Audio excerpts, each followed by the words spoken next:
3. Oke, Bismillahirrahmanirrahim. Assalamualaikum warahmatullahi wabarakatuh. Pertama-tama mari kita mengucapkan puji syukur kehadirat Allah Subhanahu wa Ta'ala karena kita masih dapat mengikuti perkuliahan bisnis digital ini. Baik, kami dari kelompok satu akan membawakan judul presentasi mengenai analisis dan desain. Next.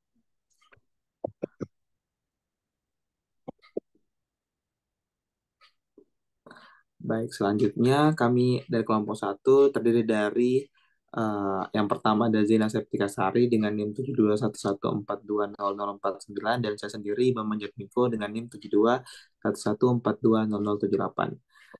Baik, untuk menginfinity waktu, mari kita mulai pemaparan materinya. Yang pertama itu adalah pengertian dari analisis dan desain itu sendiri. Jadi, analisis bisnis digital itu harus digunakan sebagai alat untuk mengoptimalkan arus informasi baik di dalam maupun di luar organisasi.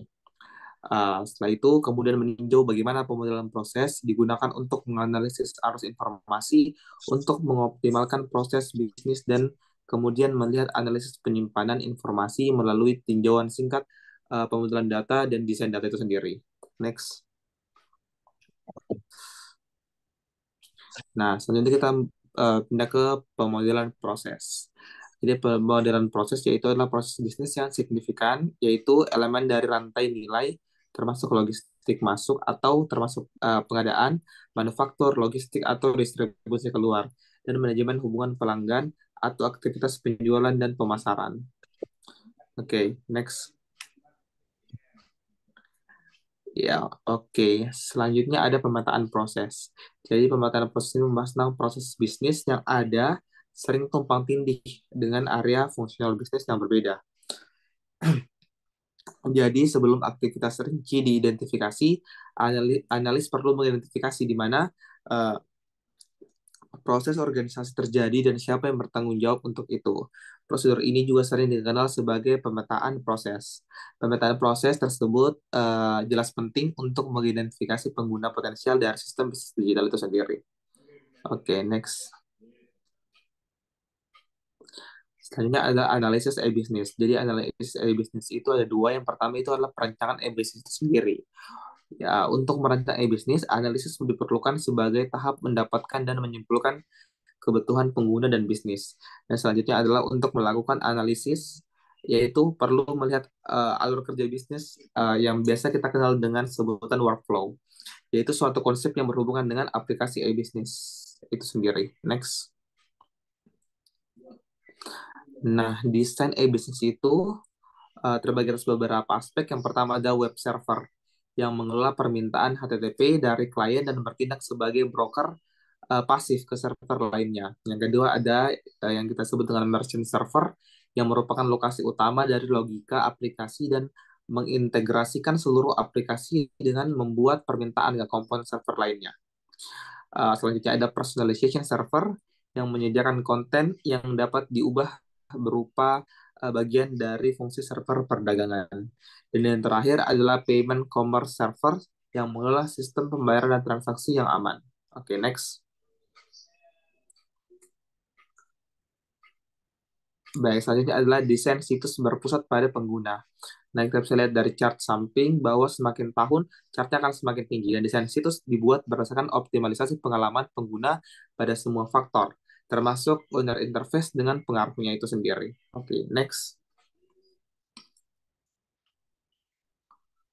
Baik, yang selanjutnya ada usability, yaitu pengertian dari usability adalah suatu konsep kunci dalam desain user center yang diaplikasikan untuk menganalisis dan mendesain suatu uh, rentang produk yang menggambarkan seberapa mudah dapat menggunakannya. Baik, selanjutnya saya serahkan ke rekan saya. Persilakan. Oke, lanjut.